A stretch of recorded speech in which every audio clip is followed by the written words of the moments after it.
Hello everybody, thank you for all of your subscriptions and your likes, but this is my mum. Say hi. Hi. Mum lives in Hythe, which is 5 miles to the west of Folkestone, and I'm just going to give a quick 2-minute interview. 2 minutes, you got 2 minutes. So, what do you think about the migrant crisis? I think it's terrible. I don't think this country can cope with the amount of illegal immigrants coming into the country at this present time. When you think about the money that's spent on them, and we're in a big crisis financially anyway, we've got to do something to stop it, and I'm not quite sure. I know Liam's doing his bit, but I'm not sure what we need to do to put a stop to it, because Boris Johnson said take back control. That's why he won the election. But obviously he's not taking back control, is he? No. So how you used to work with young migrants, how many out of, like, percentage wise, how many of the migrants that are here are original, they really need asylum, and how many of them are fake and economic? Possibly, I would say 50%, and that's giving it a good... But the trouble is, I must tell you, that when the migrants come in and have an interview with the Border Force, they've been told to say they're 16. And once they say they're 16, the Border Force say, over to you, social services, you prove they're not 16. And that is the problem. The Border Force, a social worker has to be at the docks, social worker interviews and says to the Border Force, come on mate, he's got a beard growing into his chest hair. He's not 16, your problem, not ours. So why do you think there's so many young men coming? Because you worked for how many years in About maybe two. What, for Kent County Council? Yeah. So why do you think so many men are coming? Well, the men, obviously some of them, the true illegal immigrants, have suffered a great deal, and I have to say I've never met any nasty person at all, but the true ones have fled Afghanistan, Iraq, but with Eritrea, what they're fleeing is serving to do their national service. They don't want to do their national service, but that's not a reason to really put upon England. You know, it's a human rights issue. Something needs to be done about that, I agree. But they were lovely lads, I'm not decrying them.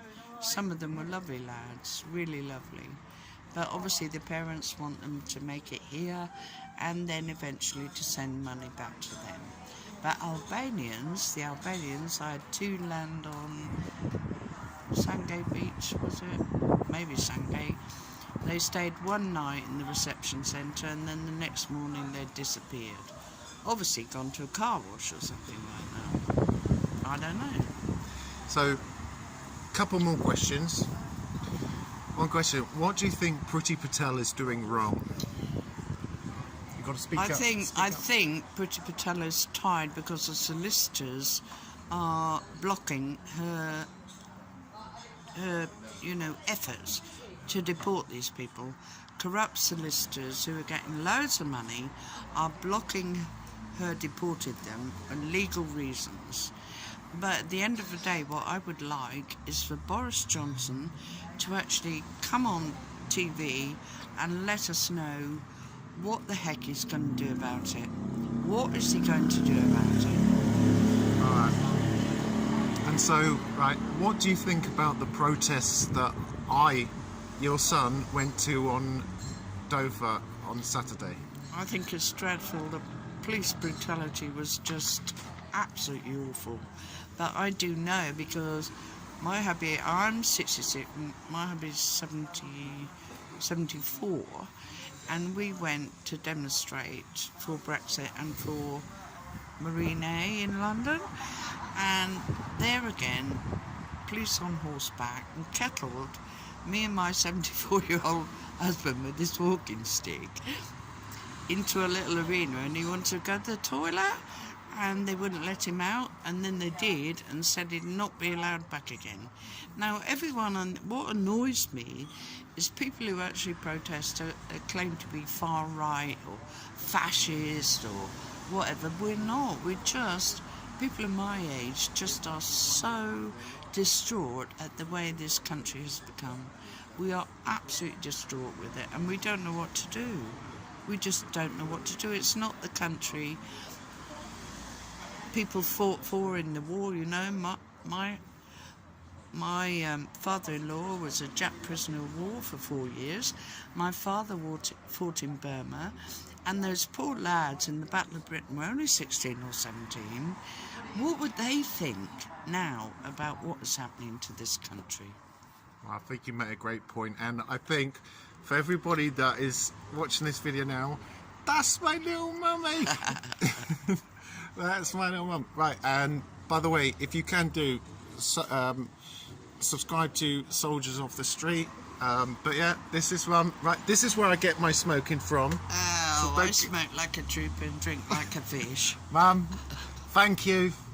Okay, bye everybody. Say bye. I need to get you your own YouTube channel.